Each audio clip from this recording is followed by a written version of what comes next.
Assalamualaikum warahmatullahi wabarakatuh. Salam sejahtera untuk kita semua. Shalom, Om Swastiastu, Namo Buddhaya, salam kebajikan, salam guru penggerak. Perkenalkan, saya Lihana Artana Airawati Siregar, calon guru penggerak angkatan 10 dari Jakarta Timur. Pada kesempatan kali ini, saya akan membagikan video praktik baik yang sudah saya lakukan, yaitu dengan melakukan diseminasi budaya positif di sekolah. Diseminasi ini dilaksanakan pada hari Jumat, tanggal 7 Juni 2024. Berikut saya akan menampilkan terlebih dahulu paparan yang saya pakai ketika saya melakukan diseminasi.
Assalamualaikum warahmatullahi wabarakatuh.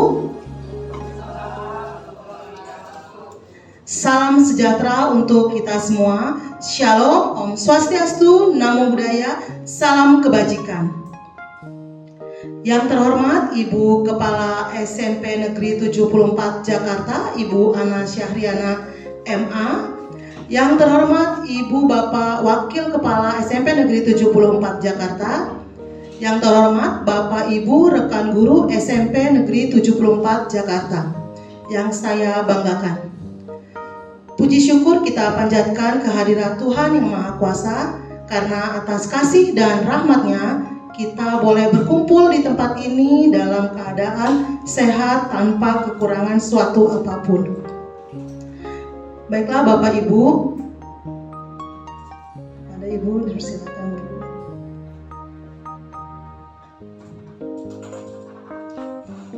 Baiklah Bapak Ibu, sebelum kita mulai kegiatan kita pada siang hari ini, marilah kita sejenak berdoa menurut agama dan kepercayaan kita masing-masing, agar kegiatan kita pada hari ini boleh berjalan dengan lancar, dan apapun yang hari ini kita kerjakan boleh bermanfaat bagi kita sebagai guru, bagi sekolah kita, dan bagi peserta didik kita semua.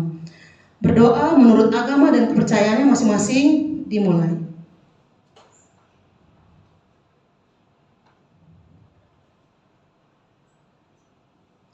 Berdoa selesai. Selamat siang Bapak Ibu semua. Selamat siang. Bagaimana kabarnya? Baik. Sehat ya Bapak Ibu semua ya? Alhamdulillah. Baik Bapak Ibu, mohon izin saya berdiri depan sini bukan karena saya lebih berpengalaman atau saya lebih pintar atau saya lebih hebat dari Bapak Ibu, namun pada saat ini saya diberikan kesempatan untuk membagi praktik baik atau apa yang sudah saya dapatkan selama kurang lebih hampir 3 bulan saya mengikuti pendidikan guru penggerak. Nah, dalam pendidikan guru penggerak ini banyak sekali pengalaman, ilmu, wawasan yang saya dapatkan Bapak Ibu. Jadi rasanya sayang sekali kalau tidak saya bagikan sebagian daripadanya. Nah, di hari ini saya membagi sebagian kecil saja dari materi atau pengetahuan, ilmu, pengalaman yang saya dapatkan selama saya mengikuti pendidikan guru penggerak.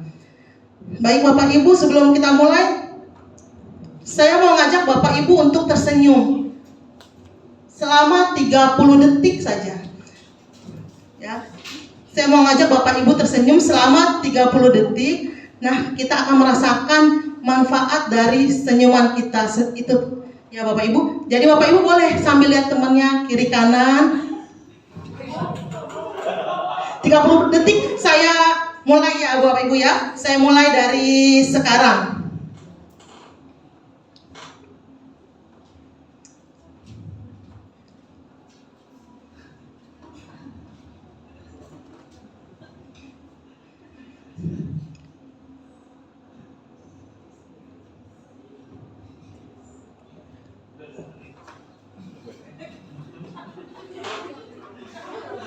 Belum 30 detik.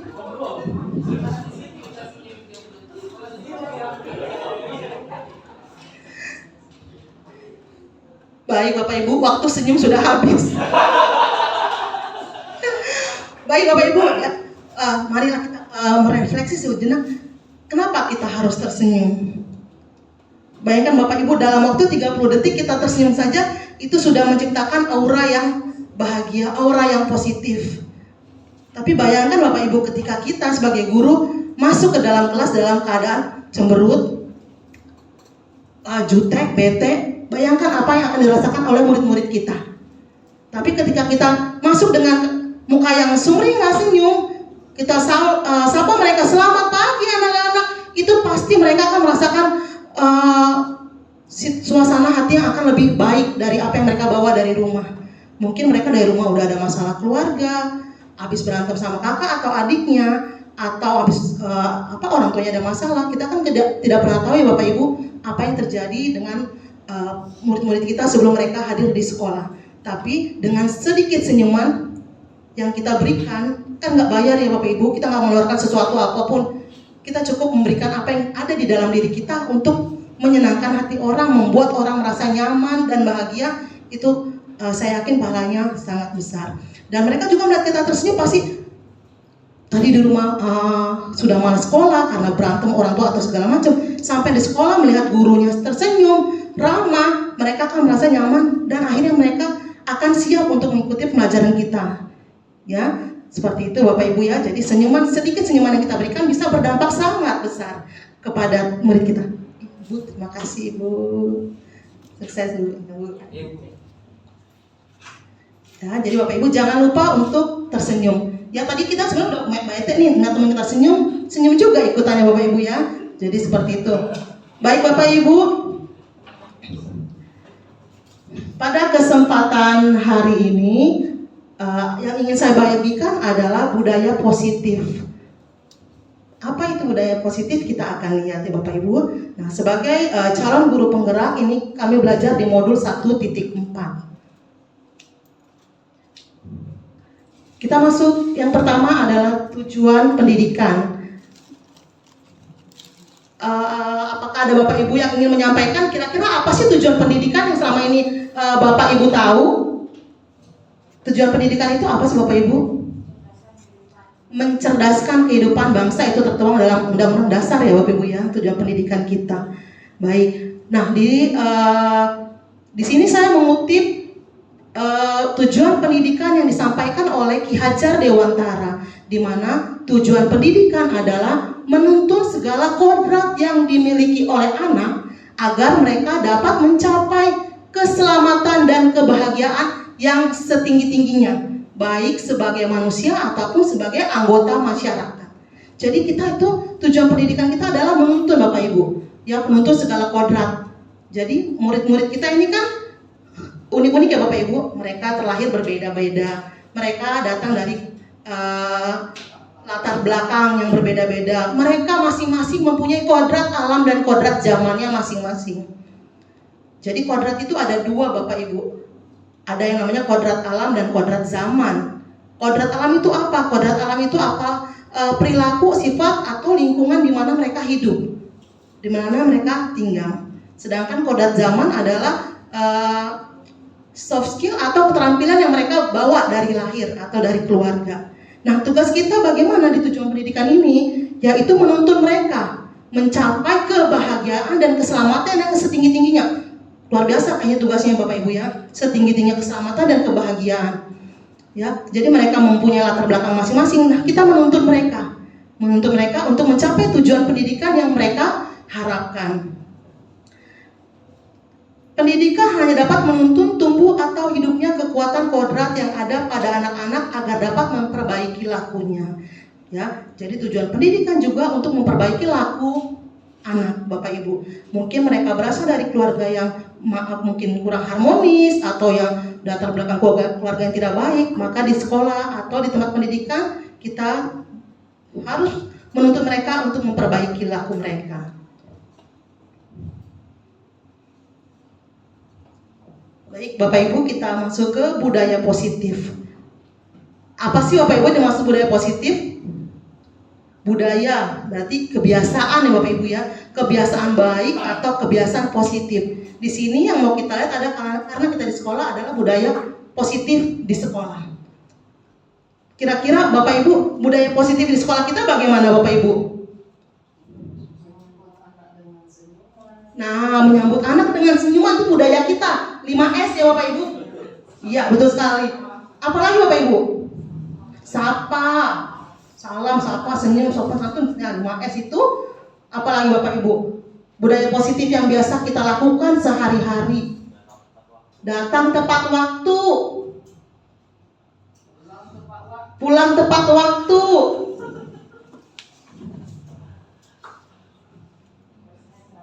Kebersihan, kerapihan.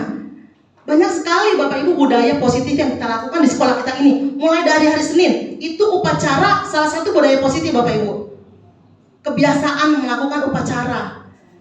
Terus kita ada literasi dan numerasi, itu juga budaya positif di sekolah kita. Kita ada imtak, ya ada tadarus, ada kebaktian, itu adalah budaya positif di sekolah kita juga. Terus ada lagi yang namanya mendengarkan lagu wajib dan lagu daerah yang suka kita perdengarkan setiap hari, baik waktu istirahat pertama ataupun kedua atau ketika pagi hari, itu juga salah satu budaya positif kita.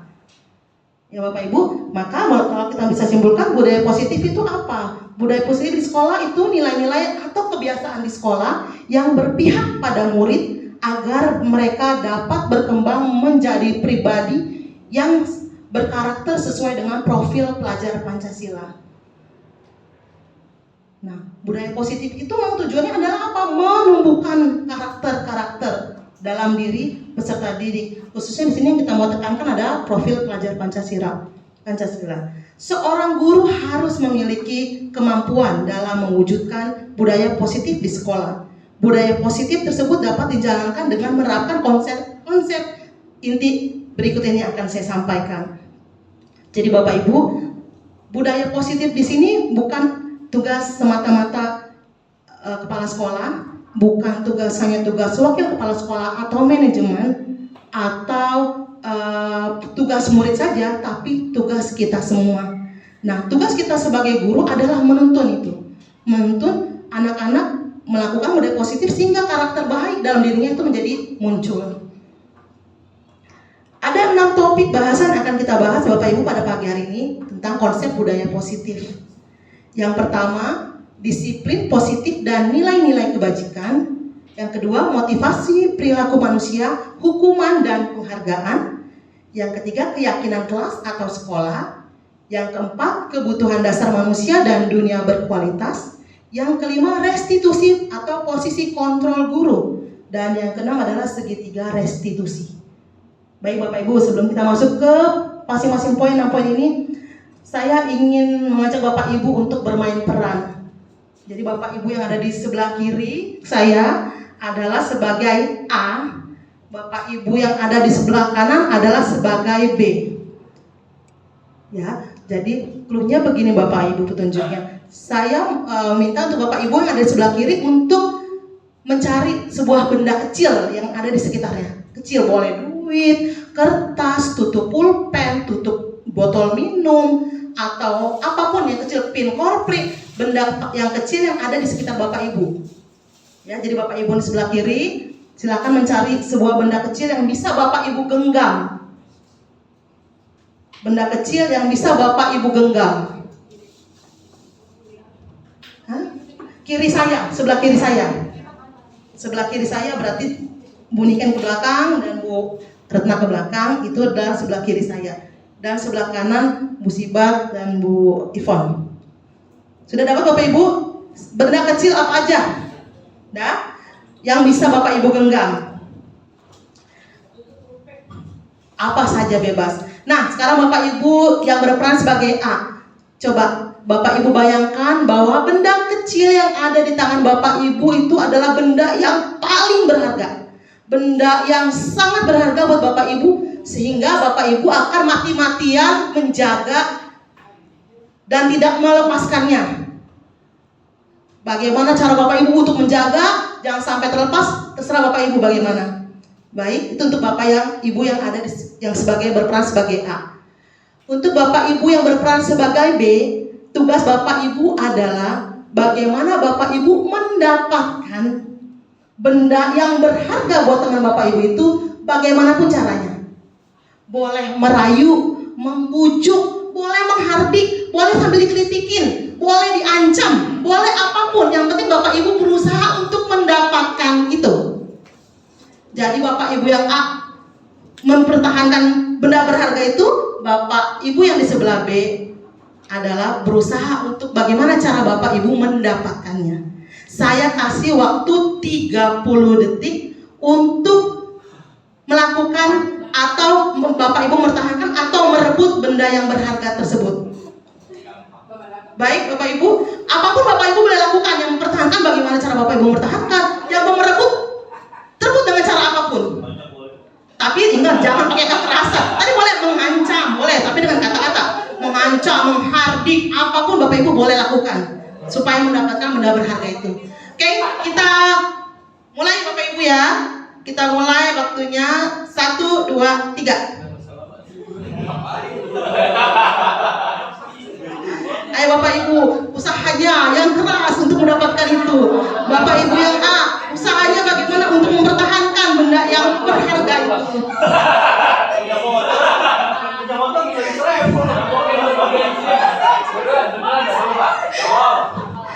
Mau dikritikin, mau diapain, mau diancam, terserah Bapak Ibu sampai dapat.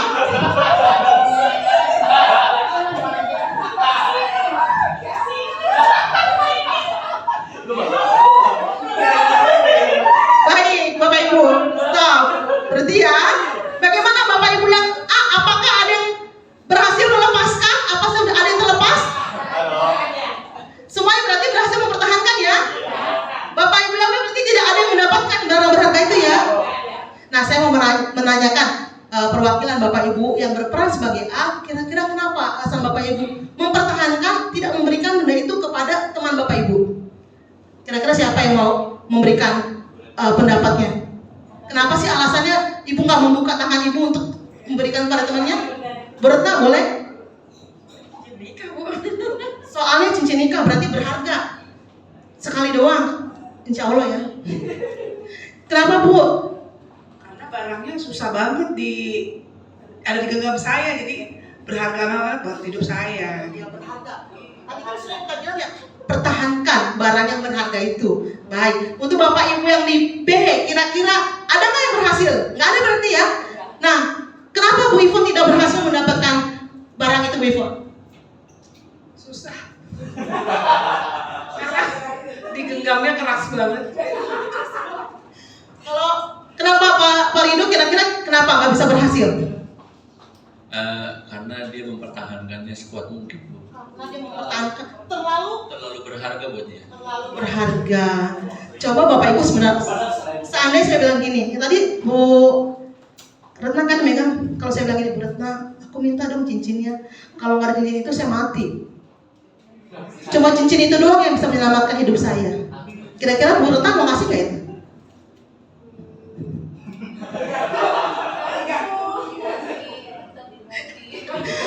Bayangkan deh Bapak Ibu, ketika ada orang bilang begitu, aku mau doang itu. Cuma itu saja barang itu yang akan menyelamatkan hidup saya. Ya itu kita maknanya Bapak Ibu. Jadi kira-kira begini Bapak Ibu. Dari tadi peran yang sudah kita mainkan, kira-kira siapa sih Bapak Ibu yang memegang kendali atau kontrol dari perilaku kita atau sikap kita yang mempertahankan atau merebut tadi? Kira-kira siapa yang berperan penting? Siapa yang mengendalikan? Diri kita sendiri. Jadi yang mempunyai kendali penuh atas perilaku yang kita lakukan adalah diri kita sendiri, Bapak Ibu. Tapi kadang-kadang kita bisa berpikir mungkin lebih bijaksana, ya, ketika misalnya situasinya mengancam atau memang itu untuk keselamatan kita pertahanin. Ini nggak kasih, kalau nggak kamu saya bunuh misalnya. Apakah kita akan mempertahankan itu? Nah, itu kembali lagi kepada bagaimana kita memutuskan untuk melakukan suatu tindakan adalah tergantung dengan situasi dan diri kita sendiri, Bapak Ibu ya. Jadi tidak ada yang salah, yang A, B, enggak, sama semua.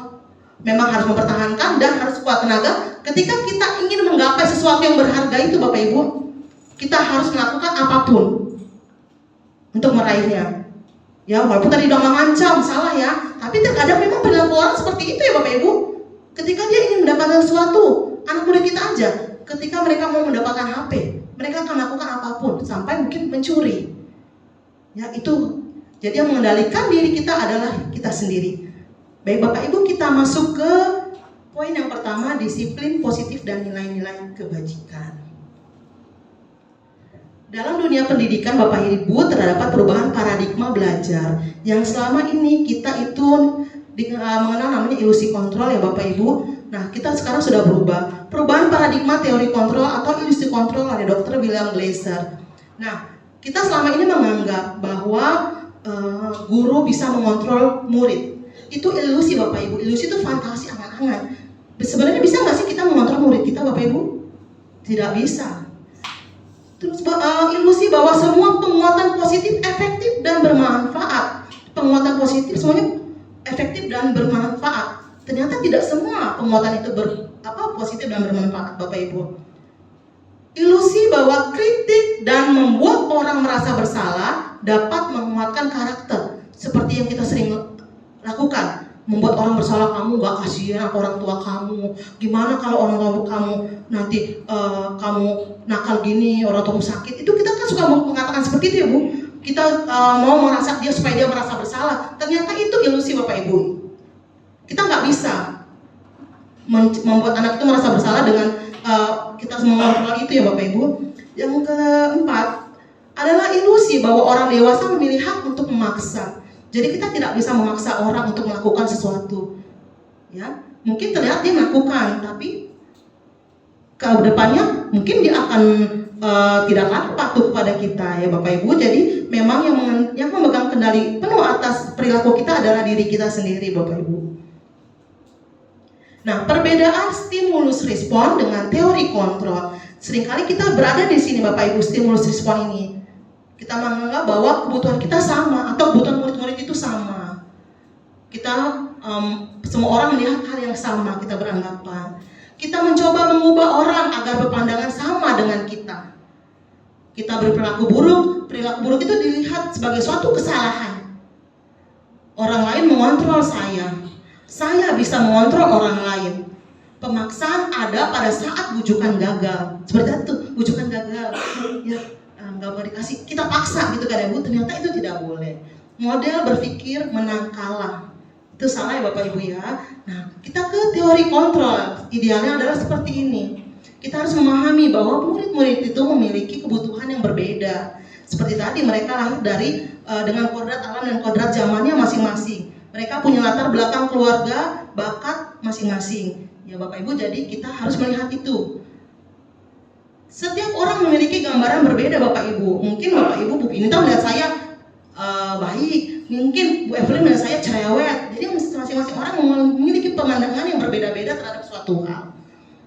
Kita berusaha memahami pandangan orang lain tentang dunia. Susah Bapak Ibu, ya Bapak, kita harus berusaha.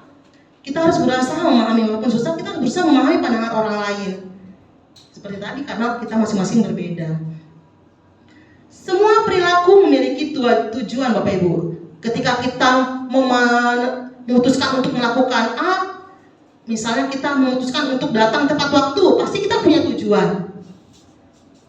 Ya, tetapi ketika kita misalnya terlambat, pasti kita ada tujuan kenapa kita terlambat, bukan tujuan untuk terlambat ya Bapak, pasti kita punya alasan. Pasti kita punya tujuan tertentu kenapa sih hari ini saya terlambat gitu ya. Nah, Seperti itu ya Bapak Ibu, kita semua mempunyai tujuan. Hanya Anda yang bisa mengontrol diri Anda sendiri. Jadi kita, Bapak Ibu, khususnya guru, kita nggak bisa mengontrol murid kita, Bapak Ibu. Kita tidak bisa mengharapkan mereka melakukan apa yang kita katakan diam, duduk, berdiri. Tidak bisa lagi seperti dulu mungkin waktu kita sekolah ya Bapak Ibu. Sekarang udah zamannya sudah bergeser, kita harus melihat teori kontrol ini Bapak Ibu. Anda tidak bisa mengontrol orang lain tentu ya Bapak Ibu. Kolaborasi dan konsensus menciptakan pilihan-pilihan baru dan model berpikir menang-menang. Jadi dalam pemasaran tidak ada yang menang kalah, semuanya adalah pemenang. Seperti tadi yang A menang, yang B adalah pemenang. Ya Bapak Ibu. Baiklah, kita masuk ke disiplin positif. Apa makna disiplin? Kira-kira makna disiplin apa ya Bapak Ibu? Disiplin itu apa Bapak Ibu kira-kira menurut bahasa kita? Mengikuti aturan. Apalagi Bapak Ibu?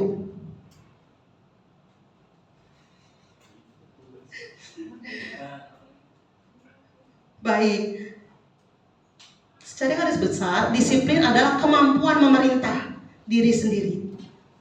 Jadi kita untuk disiplin itu adalah kemampuan diri kita sendiri untuk memerintah diri kita dalam mengontrol dan menguasai diri untuk memilih tindakan yang mengacu pada nilai-nilai yang kita hargai dengan penuh tanggung jawab tanpa terperintah orang lain.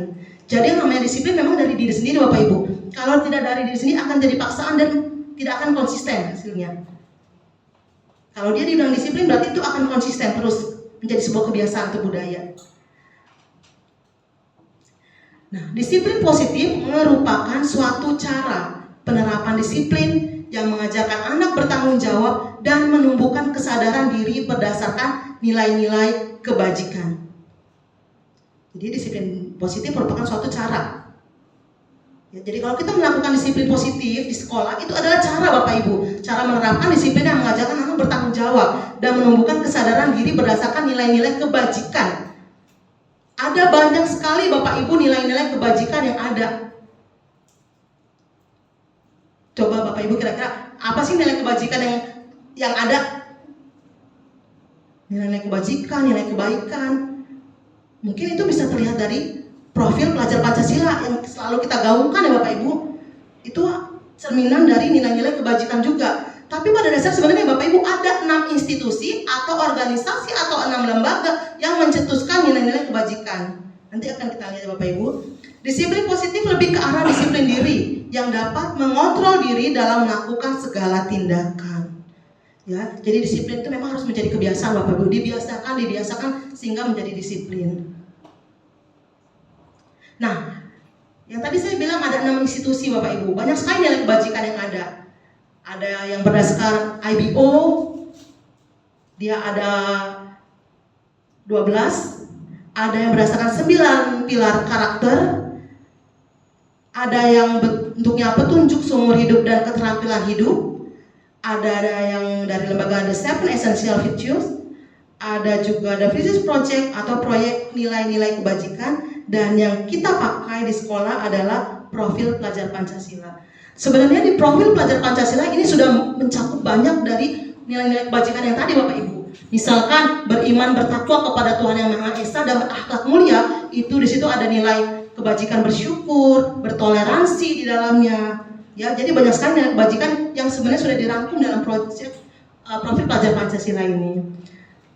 Yang kedua, karakter mandiri. Di dalam mandiri itu ada percaya diri, bertanggung jawab, ya. Banyak sekali nilai kebajikan yang ada di dalam poin mandiri. Ketiga, berkebenekaan global. Yang keempat, bergotong royong. Yang kelima, kreatif. Dan yang keenam, bernalar kritis. Kalau mau dijabarkan ini banyak Bapak Ibu. Peduli, rajin itu ada masuk di dalam tadi profil pelajar Pancasila. Ya, kenapa kita memilih profil pelajar Pancasila? Karena kita menggunakan kurikulum Merdeka dan profil pelajar Pancasila ini juga masuk di dalam penilaian raport ya Bapak Ibu. Jadi inilah yang kita selalu gaungkan pada anak-anak bahwa karakter-karakter ini harus kita tumbuhkan, kita tanamkan menjadi sebuah disiplin atau kebiasaan positif. Baik Bapak Ibu, kita masuk kepada teori motivasi perilaku, hukuman, dan penghargaan.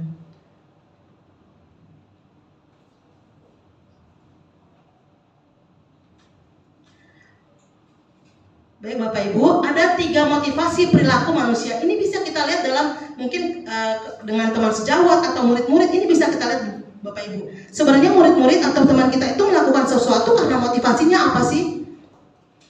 Motivasi yang pertama mungkin melakukan sesuatu karena mereka untuk menghindari hukuman atau ketidaknyamanan. Ngerjain PR deh daripada dihukum. Nah, itu motivasinya supaya nggak dihukum aja. Yang kedua, mereka melakukan sesuatu atau kita melakukan sesuatu biasanya karena imbalan atau penghargaan. Saya datang pagi lebih cepat supaya dikasih penghargaan sama kepala sekolah, atau saya datang lebih cepat biar nanti dipuji sama wali kelas saya misalnya. Ya, itu motivasi yang kedua untuk mendapatkan imbalan atau penghargaan. Nah, yang ketiga, motivasi perilaku manusia itu menjadi orang yang mereka inginkan dan menghargai diri sendiri dengan nilai-nilai yang mereka percaya. Nah, yang ketiga ini Bapak Ibu, memang dari dasar diri kita memang kita ingin melakukan itu karena memang kita percaya itu adalah hal yang baik, adalah nilai yang baik. Datang tepat waktu adalah nilai yang harus saya tonjolkan, bahwa saya memang menghargai waktu saya menghargai orang lain, bukan karena imbalan apapun. Ya Bapak Ibu. Nah, kalau saya bertanya Bapak Ibu, kira-kira dari ketiga motivasi perilaku ini yang biasa sering timbul dalam diri anak-anak kita, motivasi yang mana Bapak Ibu? Nomor 1. Kalau kita tanya anak-anak itu tugasmu udah Bu, kita tanya, belum tentu dia itu yang mengerjakan. Kenapa mereka mengerjakan? Karena takut dihukum. Dan supaya apa? Menghindari ketidaknyamanan. Misalnya kalau dihukum pasti mereka kan akan dinasihati, diceramahi, diocehi. Aduh gak nyaman deh kalau dengar berenang ngoceh-ngoceh. Aduh gak nyaman deh kalau Bu Liana marah-marah. Udah kerjain aja deh. Yang itu motivasi anak kita saat ini ya Bapak Ibu, banyak sekali. Dan beberapa juga melakukan suatu tindakan hanya untuk mendapatkan imbalan atau penghargaan. Belajar nanti kalau yang bagus dikasih HP sama mama, diganti HP-nya yang baru. Ya, itu terjadi anak saya. Anak saya sendiri. Jadi motivasi terkadang memang perlu, tapi ternyata Bapak Ibu nanti kita lihat betapa bahayanya penghargaan itu sebenarnya. Imbalan itu, penghargaan itu adalah sebenarnya berbahaya Bapak Ibu. Jadi mungkin saat ini kita bisa berhenti mengiming-imingi anak tentang imbalan. Kalau kamu nanti, saya memang pernah melakukannya juga. Kamu kerjakan, nanti nilainya Ibu kasih yang bagus. Nah itu mereka mengharapkan itu imbalan. Nah suatu saat mungkin kita ada kesalahan atau kita hitung lah, kita lupa nih ya, kita hitung anak jadi nilainya tidak terlalu yang sesuai dengan ekspektasi dia. Pasti dia akan menuntut, Bu kemarin Ibu saya udah ngerjain Bu, Ibu bilang kalau saya ngerjain ini nilai saya bagus Bu. Ya, suatu saat dia akan berkata seperti itu, menuntut apa yang sudah kita janjikan. Nah di sini kita mau menciptakan, ya sebenarnya kembali lagi ke disiplin Bapak Ibu. Jika anak sudah mempunyai disiplin dari rumah, maka mereka akan melakukan suatu hal itu memang tidak tanpa paksaan. Mereka melakukannya karena memang menghargai diri sendiri, yang menghargai orang lain, dan mereka meyakini bahwa itu adalah yang benar yang dia lakukan. Ya Bapak Ibu. Ya, jadi dari perilaku yang sering timbul memang murid kita adalah yang pertama, menghindari hukuman atau ketidaknyamanan. Nah, kita masuk ke hukuman atau konsekuensi. Apa sih bedanya hukuman atau konsekuensi Bapak Ibu?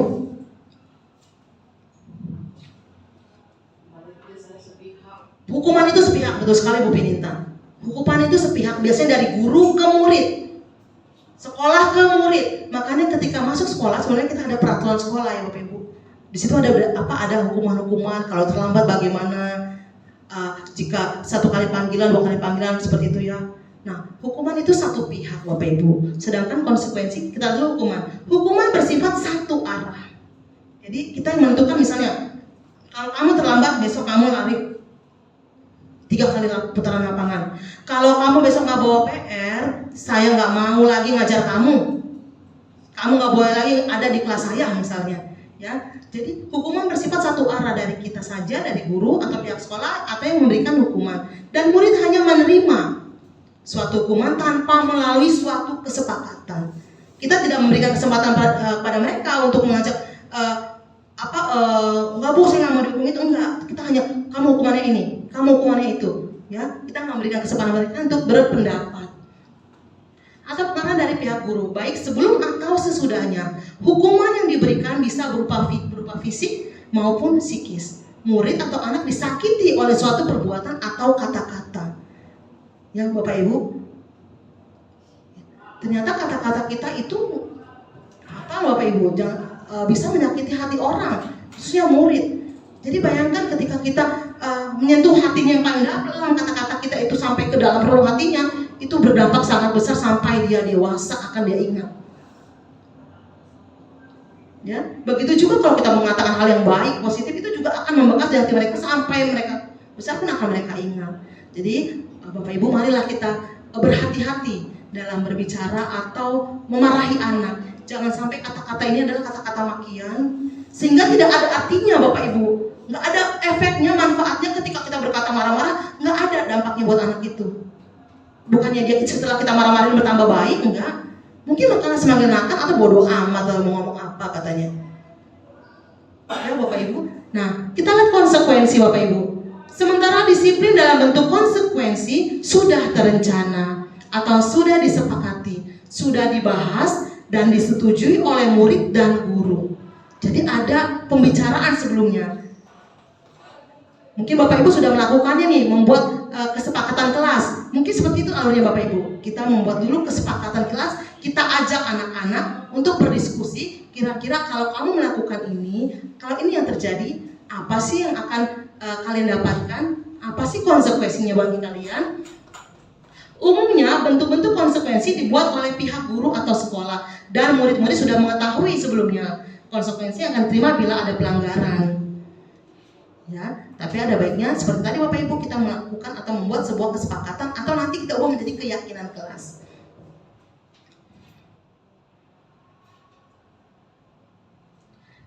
Baik Bapak Ibu, nih saya ada 4 kasus di sini, ada 4 kisah. Kira-kira kisah 1 sampai 4 atau situasi 1 sampai 4 ini merupakan hukuman atau konsekuensi. Yang pertama, mencatat 100 kali di dalam buku kalimat saya tidak akan terlambat lagi saya tidak akan terlambat lagi datang ke sekolah. Kira-kira itu hukuman atau konsekuensi Bapak Ibu? Hukuman. Kalau yang kedua, membersihkan tumpahan air di meja tulis karena tersenggol pada saat belajar. Konsekuensinya. Ketiga, membersihkan coretan yang dibuat di meja. Konsekuensi. Lari mengelilingi lapangan basket 2 putaran karena terlambat hadir di sekolah. Hukuman. Jadi Bapak Ibu, sebenarnya hukuman atau konsekuensi itu dua-duanya nggak ada yang efektif Bapak Ibu. Karena dua-duanya itu kita mau mengontrol murid ya kan. Nah sebenarnya tidak ada yang efektif keduanya ya Bapak Ibu. Nah kita mulai ke penghargaan. Dihukum oleh penghargaan. Bapak Ibu, ternyata penghargaan itu menghukum sebenarnya. Kalau penghargaan itu tidak tepat atau tidak dilakukan secara personal. Boleh Bapak Ibu melakukan penghargaan. Sebenarnya kita juga suka melakukan ya, walaupun yang dapat prestasi di depan, dipampang gitu ya Bapak Ibu, kita masih melakukan itu sebenarnya ya. Tapi Bapak Ibu, bayangkan kalau kita melakukan dalam waktu jangka panjang atau kita melakukannya seperti itu mungkin tidak tepat nantinya. Kenapa tidak tepat kita akan lihat. Jadi penghargaan itu boleh Bapak Ibu asal dilakukan dengan efektif dan secara personal. Misalnya panggil anaknya, kamu hebat, terima kasih anak sudah disiplin, terima kasih anak kamu sudah hebat, kamu sudah bisa, kamu sudah berprestasi. Itu kita lakukan secara personal dan jangka pendek. Ya, Bapak Ibu, kenapa penghargaan itu menghukum? Ya, pengaruh jangka pendek dan jangka panjang. Apa sih pengaruh penghargaan ini?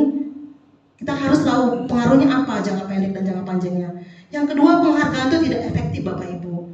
Karena kadang-kadang anak-anak memang jadi mendapatkan sesuatu hanya untuk dihargai atau dapat imbalan, bukan karena dasar dari dirinya yang memang memahami nilai-nilai itu benar. Misalnya berprestasi, harus berprestasi biar dapat penghargaan nanti di depan ini. Itu menjadi tidak ada nilainya, nilai kebajikannya lagi di dalam situ. Yang ketiga, penghargaan merusak hubungan. Kenapa merusak hubungan? Bapak Ibu bayangkan, ketika di kelas Bapak Ibu selalu menyanjung seorang anak, kamu pintar, kamu hebat, kamu bantu teman-teman kamu nih nggak bisa, gitu. Itu bukannya membuat dia karakternya makin baik, Bu. Tidak, Bapak Ibu. Justru kita sedang menciptakan gap di antara si A dan si B. Bayangkan Bapak Ibu bagaimana perasaan anak yang tidak pernah dipuji, tidak pernah disanjung.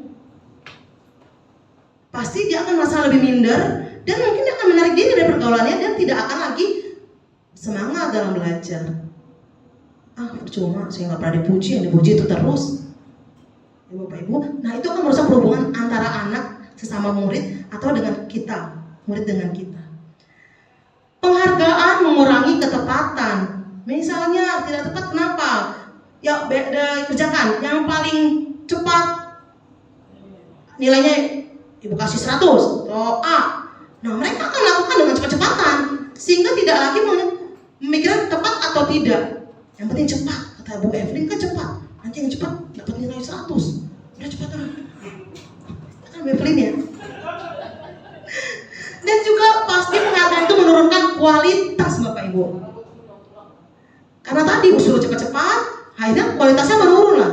Karena dia tidak lagi berpikir secara kritis. Dia tidak lagi sempat memikirkan, oh ini lebih bagus jawabannya, oh ini yang harusnya tepat. Dia terburu-buru untuk mengejar penghargaan itu.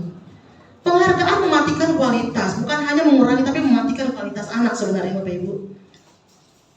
Penghargaan itu sebenarnya menghukum. Nah, motivasi harus dari dalam diri kita. Jadi penghargaan sesungguhnya adalah diri kita sendiri yang menghargai kita. Saya sudah hebat, hari ini saya sudah rajin, hari ini ternyata saya nggak ngantuk. Kita harus menemukan itu di dalam diri anak-anak, menghargai dirinya sendiri. Jangan pernah mengharapkan orang menghargai atau imbalan dari orang, tapi tumbuhkan penghargaan dalam diri anak masing-masing Bapak Ibu. Sampai sini Bapak Ibu ada yang mau bertanya? Lanjut.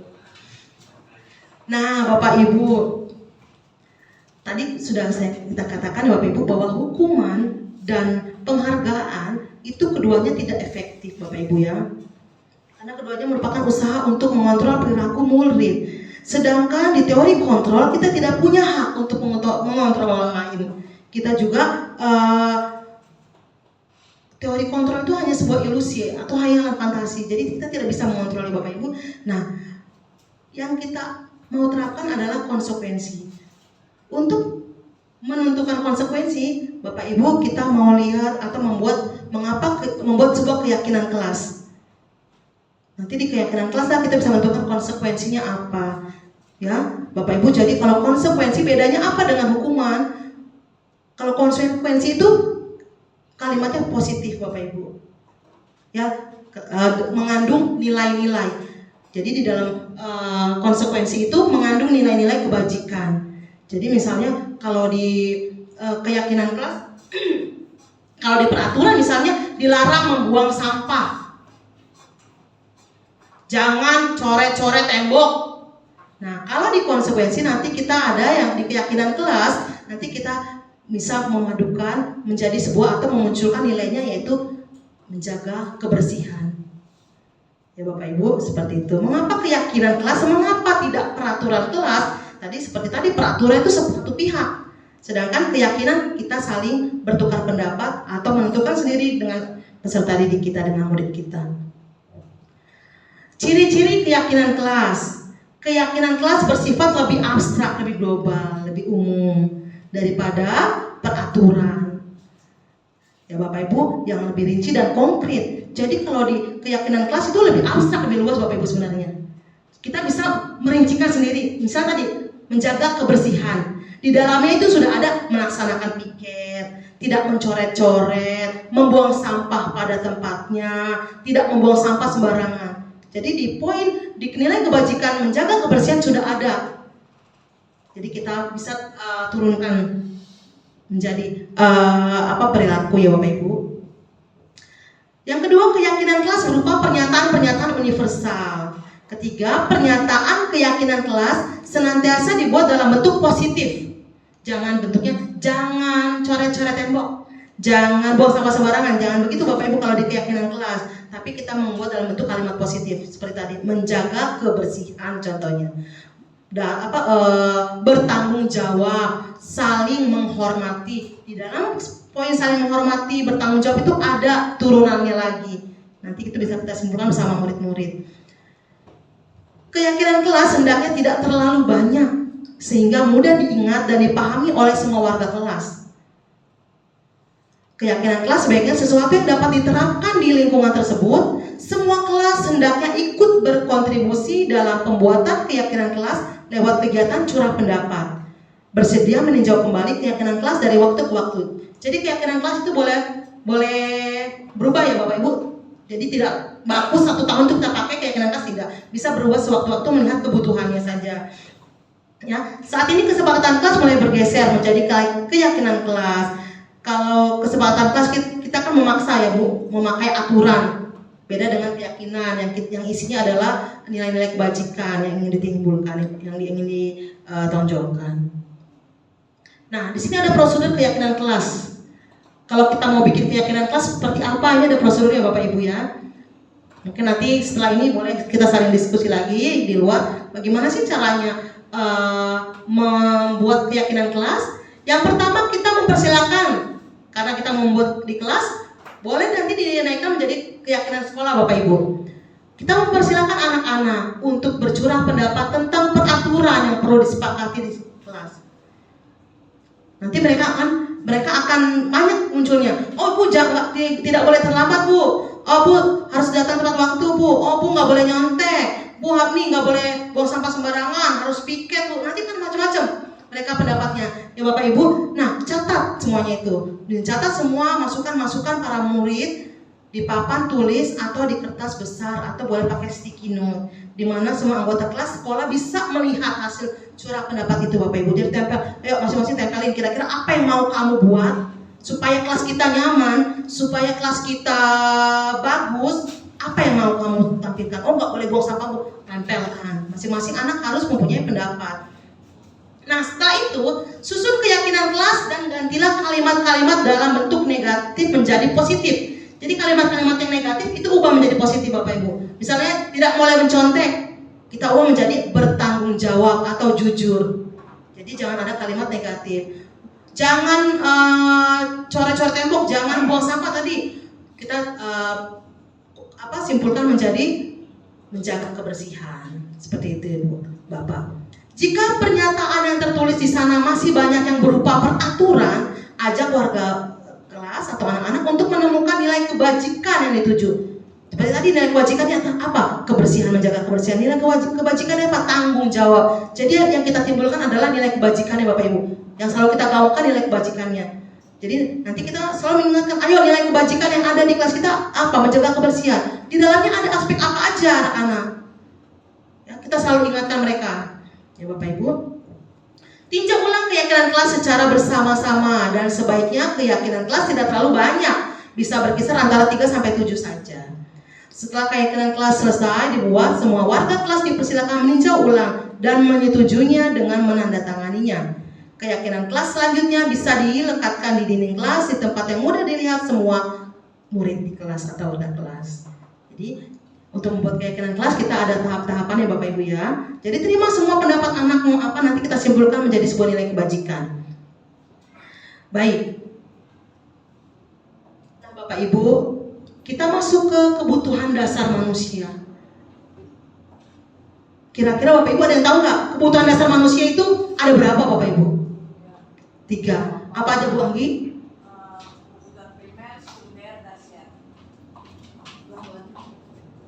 Kebutuhan manusia itu ada 3. Kebutuhan yang pertama kebutuhan primer, yang kedua kebutuhan sekunder, yang ketiga kebutuhan tersier. Terima kasih Bu Anggi untuk jawabannya. Ada 3 kebutuhan manusia menurut Bu Anggi, primer, sekunder, dan tersier Bapak Ibu. Bagaimana memenuhi kebutuhan dasar manusia kita akan lihat. Nah kita lihat dulu sebenarnya apa sih kebutuhan dasar manusia. Nah betul yang dibilang Bu Anggi ada 3, tapi kita masuk ke 5 kebutuhan dasar manusia ini Bapak Ibu. Nanti di dalamnya ada itu primer, sekunder, dan tersier itu ada di dalam sini. Nah Bapak Ibu ada 5 kebutuhan dasar manusia yang jika kebutuhan dasar manusia ini tidak terpenuhi maka akan berdampak pada perilaku manusia itu.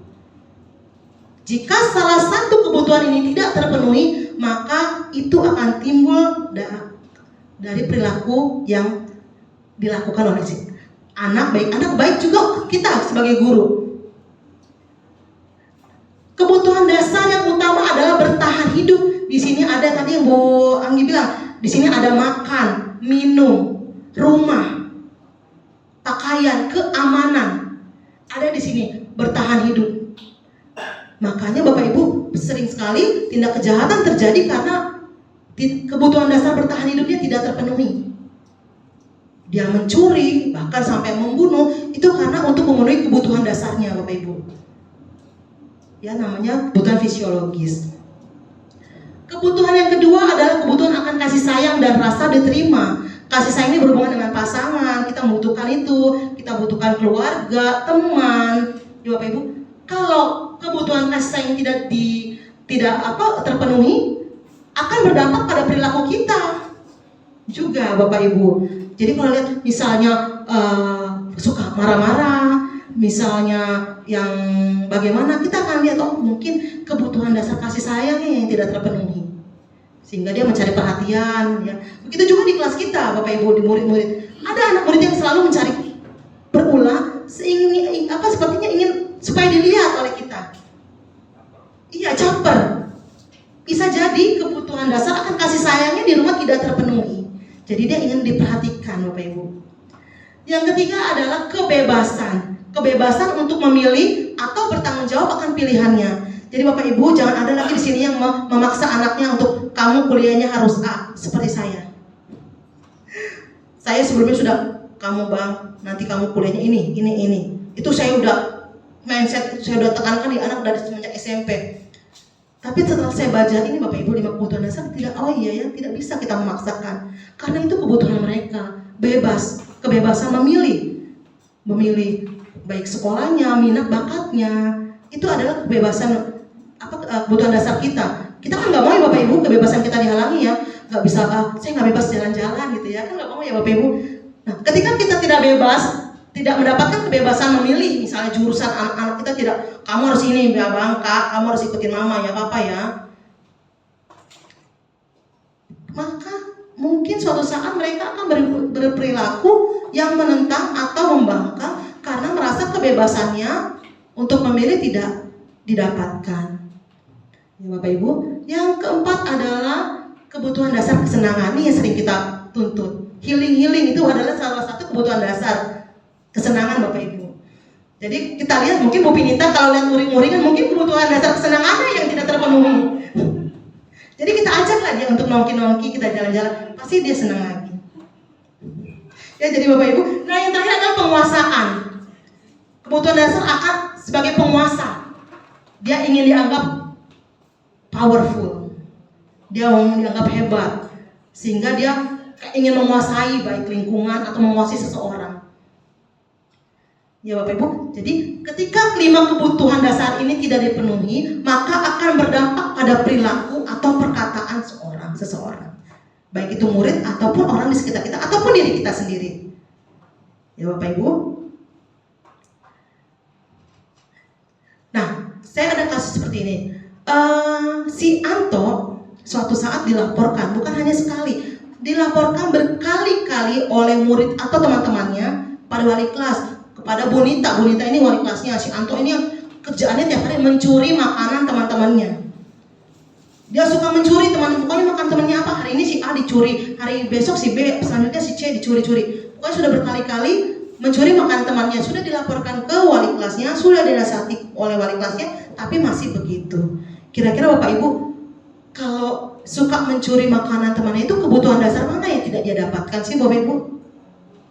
Kebutuhan bertahan hidup. Dia lapar, mungkin ini ada beberapa option. Mungkin dia lapar, di rumah tidak ada makanan, atau orang tuanya tidak bisa memasak atau tidak sempat masakan dia tidak bawa uang, sehingga membuat dia bagaimana supaya saya bertahan hidup, supaya saya mengatasi rasa lapar saya, maka dia mengambil makanan atau mencuri makan temannya. Mungkin juga selain itu ada apa? Ada kebutuhan dasar kasih sayang yang tidak dia terima, sehingga dia cari perhatian dengan apa? Udah makanan temannya, kalau dia temanku makan nanti ku ambil, kan temanku jadi pada heboh. Jadi aku diperhatiin sama Bu Nita, nanti Bu Nita panggil aku lagi. Jangan ngincernya Bu Nita manggil dia, dinasihatin. atau juga kebutuhan dasar kesenangannya yang tidak terpenuhi. Dia pengen senang-senang, Bu, Bapak. Dia senang mungkin ketika melihat temannya marah atau kelasnya ribut, itu senang mungkin. Jadi dalam satu situasi kita harus lihat kira-kira kebutuhan dasar apa yang sedang berusaha untuk si anak atau orang itu penuhi, Bapak Ibu. Sehingga nanti kita bisa lanjut ke sini, Bapak Ibu. Bagaimana kita menempatkan diri kita, posisi kontrol kita sebagai guru, bagaimana memenuhi kebutuhan dasar manusia yang 5 tadi. Ya Bapak Ibu. Ada yang tahu nggak Bapak Ibu? Ada berapa sih posisi kontrol seorang guru? Jadi kita tuh bisa berposisi sebagai apa? Dalam memenuhi kebutuhan dasar manusia kita mempunyai 5 posisi kontrol, Bapak Ibu. Mungkin ini nanti kita ini, oh iya saya nih. Yang pertama adalah sebagai teman. Nanti itu yang ketiga, Bu. Nah, kita ke satu dulu deh yang sering banget. Setelah kita mengenal 5 kebutuhan dasar manusia dan bagaimana perilaku yang akan timbul jika kebutuhan dasar manusia itu tidak terpenuhi, kita akan masuk bagaimana cara kita memenuhi kebutuhan dasar manusia menggunakan posisi kontrol kita sebagai guru. Menurut Diane Gosen, ada 5 posisi kontrol yang ditetapkan seorang guru, orang tua, ataupun atasan dalam melakukan kontrol. Kelima kontrol tersebut yaitu yang pertama, kontrol sebagai penghukum. Seorang penghukum bisa menggunakan hukuman fisik maupun verbal. Orang-orang yang menjalankan posisi penghukum senantiasa mengatakan bahwa sekolah memerlukan sistem atau alat yang dapat lebih menekan murid-murid lebih dalam lagi. Guru-guru yang menerapkan posisi penghukum biasanya akan berkata, patuhi aturan saya atau awas ya, kamu selalu saja salah. Pasti selalu yang terakhir selesai. Guru seperti ini senantiasa percaya hanya ada satu cara agar pembelajaran bisa berhasil, yaitu dengan cara dia menghukum. Posisi kontrol yang kedua, pembuat merasa bersalah. Pada posisi ini, biasanya guru akan bersuara lebih lembut. Pembuat rasa bersalah akan menggunakan keheningan yang membuat orang lain merasa tidak nyaman, bersalah, atau rendah diri. Kata-kata yang keluar dengan lembut akan seperti ini. Ibu sangat kecewa sekali dengan kamu. Berapa kali Bapak harus memberitahu kamu ya? Gimana coba kalau orang tua kamu tahu kamu berbuat begini? Nah, di posisi ini murid-murid akan memiliki penilaian yang buruk tentang diri mereka.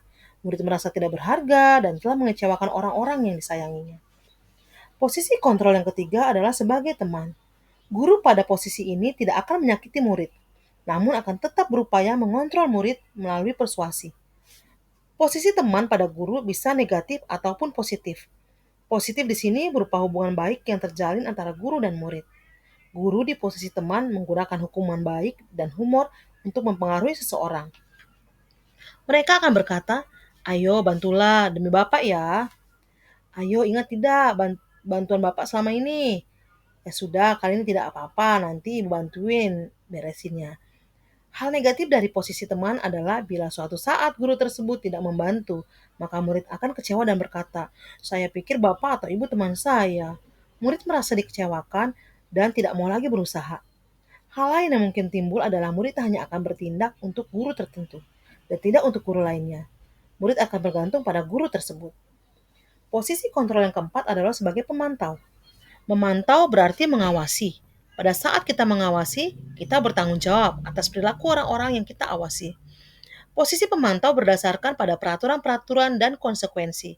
Dengan menggunakan sanksi atau konsekuensi, kita dapat memisahkan hubungan pribadi kita dengan murid. Sebagai seorang yang menjalankan posisi pemantau, pertanyaan yang diajukan biasanya, peraturannya apa ya? Apa yang telah kamu lakukan? Sanksi atau konsekuensinya apa? Seorang pemantau sangat mengandalkan perhitungan, catatan, data yang dapat digunakan sebagai bukti atas perilaku seseorang. Posisi ini akan menggunakan stiker, slip catatan, daftar cek. Posisi pemantau sendiri berawal dari teori stimulus respon yang menunjukkan tanggung jawab guru dalam mengontrol murid. Dan posisi kontrol yang kelima adalah sebagai manajer. Posisi manajer adalah posisi di mana guru berbuat sesuatu bersama dengan murid, mempersilahkan murid mempertanggungjawabkan perilakunya, mendukung murid agar dapat menemukan solusi atas permasalahannya sendiri. Seorang manajer telah memiliki keterampilan di posisi teman maupun pemantau. Dan dengan demikian, bisa jadi di waktu-waktu tertentu kembali kepada kedua posisi tersebut bila diperlukan. Namun, bila kita menginginkan murid-murid kita menjadi manusia yang merdeka, mandiri dan bertanggung jawab, maka kita perlu mengacu kepada restitusi yang dapat menjadikan murid kita seorang manajer bagi dirinya sendiri. Di manajer, murid diajak untuk menganalisis kebutuhan dirinya maupun kebutuhan orang lain. Di sini, penekanan bukan pada kemampuan membuat konsekuensi, namun dapat berkolaborasi dengan murid. Bagaimana memperbaiki kesalahan yang ada? Seorang manajer biasanya akan berkata, apa yang kita yakini, dia akan kembali kepada keyakinan kelas. Apakah kamu meyakininya? Jika kamu meyakininya, apakah kamu bersedia memperbaikinya? Jika kamu memperbaiki hal ini menunjukkan apa tentang dirimu? Apa rencana kamu untuk memperbaiki hal ini? Tugas seorang manajer bukan hanya untuk mengatur perilaku seseorang. Kita membimbing murid untuk dapat mengatur dirinya. Seorang manajer bukan memisahkan murid dari kelompoknya, tapi mengembalikan murid tersebut ke kelompoknya dengan lebih baik dan kuat. Nah, menurut Bapak Ibu, manakah posisi kontrol yang paling ideal dilakukan oleh guru?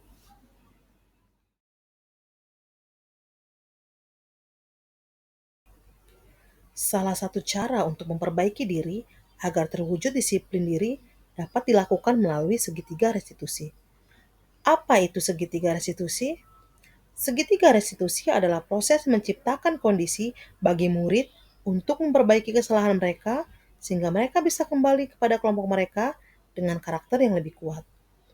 Melalui restitusi, kita dapat membantu murid menjadi lebih memiliki tujuan, disiplin positif, serta memulihkan dirinya setelah berbuat salah. Penekanannya bukanlah pada bagaimana berperilaku untuk menyenangkan orang lain atau menghindari ketidaknyamanan, namun tujuannya adalah menjadi orang yang menghargai nilai-nilai kebajikan yang mereka pegang. Restitusi membantu murid untuk jujur pada diri sendiri, mampu merefleksi diri, dan mengevaluasi dampak dari kesalahan yang dilakukan. Restitusi memberikan penawaran, bukan paksaan. Ada 3 langkah dalam segitiga restitusi. Yang pertama yaitu menstabilkan identitas. Tahap ini merupakan bagian dari proses pembelajaran yang nantinya akan menggeser identitas gagal ke arah identitas sukses. Membantu siswa mencapai stabilitas emosional setelah terjadi masalah atau konflik. Tujuannya adalah memastikan siswa dalam kondisi yang tenang dan siap untuk refleksi.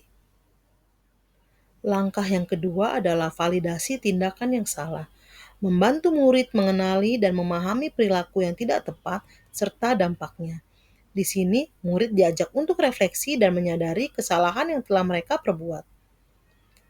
Setiap perilaku terjadi sebagai upaya memenuhi suatu kebutuhan tertentu, sehingga orang tua atau guru akan lebih mengenali dan mengakui kebutuhan murid. Dan langkah yang ketiga adalah menanyakan keyakinan. Dilakukan dengan memberi pertanyaan-pertanyaan bermakna kepada murid untuk memunculkan motivasi intrinsik sehingga mampu mengaitkan keyakinannya dengan tindakan yang salah.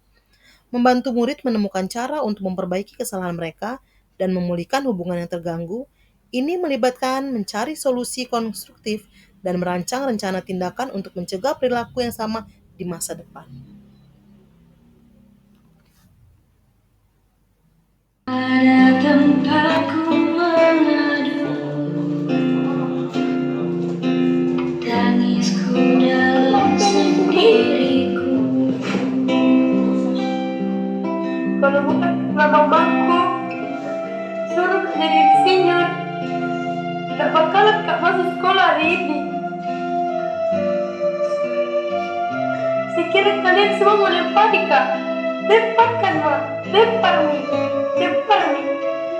lempar.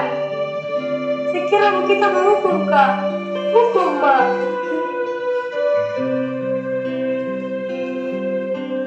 Apakah tergetar hatimu? Di sini anakmu terjatuh. Rinduku hadirmu, oh Bunda.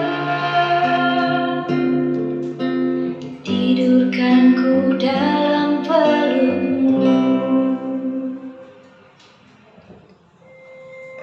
Baik Bapak Ibu, demikian video singkat yang sangat penuh makna ya Bapak Ibu, di mana kita seharusnya sebagai guru berperilaku kepada murid kita, bagaimana kita harus memenuhi kebutuhan dasar pada murid kita, dan bagaimana kita menyelesaikan permasalahan yang dihadapi oleh anak dengan menggunakan segitiga restitusi tadi.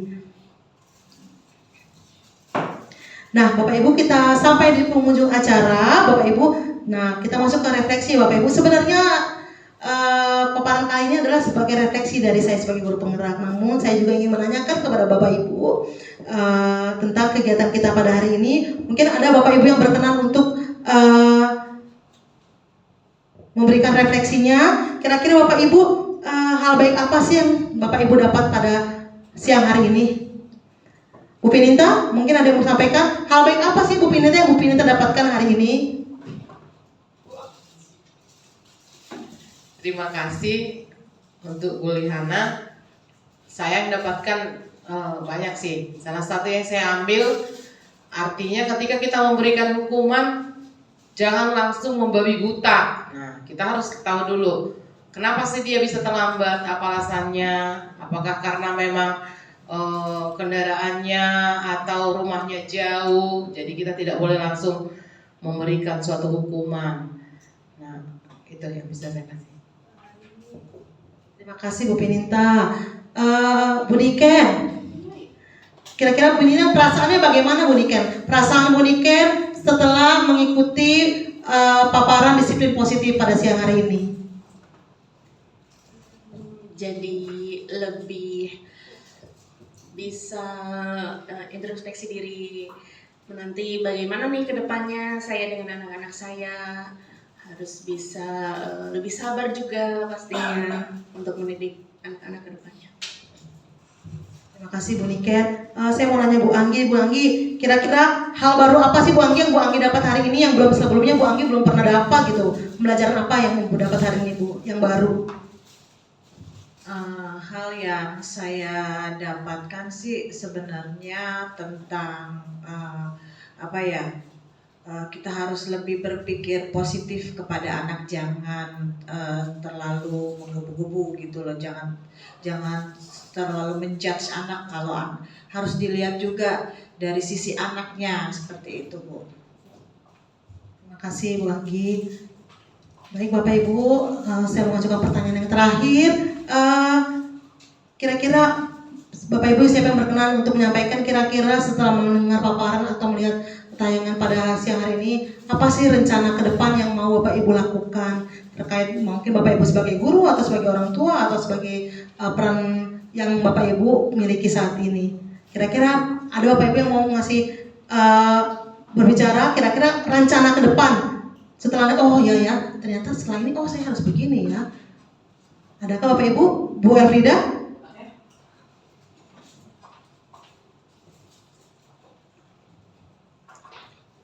Terima kasih Bu Lihana atas apa yang diberikan kepada saya.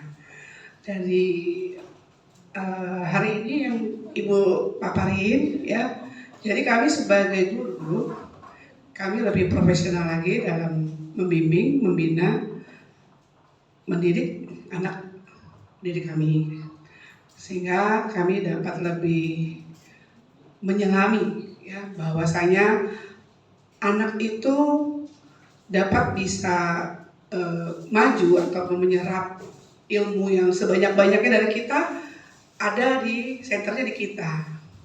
Kita mau seperti apa, dan juga kita harus mengenal bermacam-macam anak didik kita yang kita hadapi di dalam kelas itu, sehingga kita tidak boleh sama agar kita dapat maksimal mungkin dalam kita goalnya dalam memberikan materi di dalam kelas maupun membimbing mendidik anak-anak kita di dalam kita sebagai profesi sebagai guru. Terima kasih. Terima kasih Bu Elfrida. Terima kasih untuk refleksinya Bapak Ibu sekalian. Bapak Ibu, kita masuk ke sesi terakhir, yaitu saya mengucapkan terima kasih atas kesediaan Bapak Ibu untuk hadir, untuk kita bisa dapat bekerja sama pada siang hari ini. Dan sebelum kita menutup acara ini, Karena kita tadi sudah awali dengan doa, maka kita mau mengakhiri kegiatan kita ini dengan berdoa agar apa yang kita dapatkan hari ini boleh bermanfaat bagi diri kita sebagai guru, bagi kita sebagai orang tua, bagi sekolah kita, dan bagi kepentingan atau kemajuan peserta didik dan sekolah kita ini. Berdoa menurut agama dan kepercayaan masing-masing dimulai.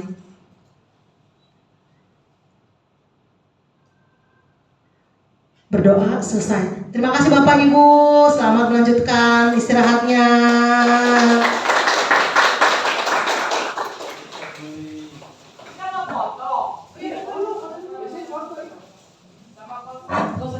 Boleh, Pak, boleh.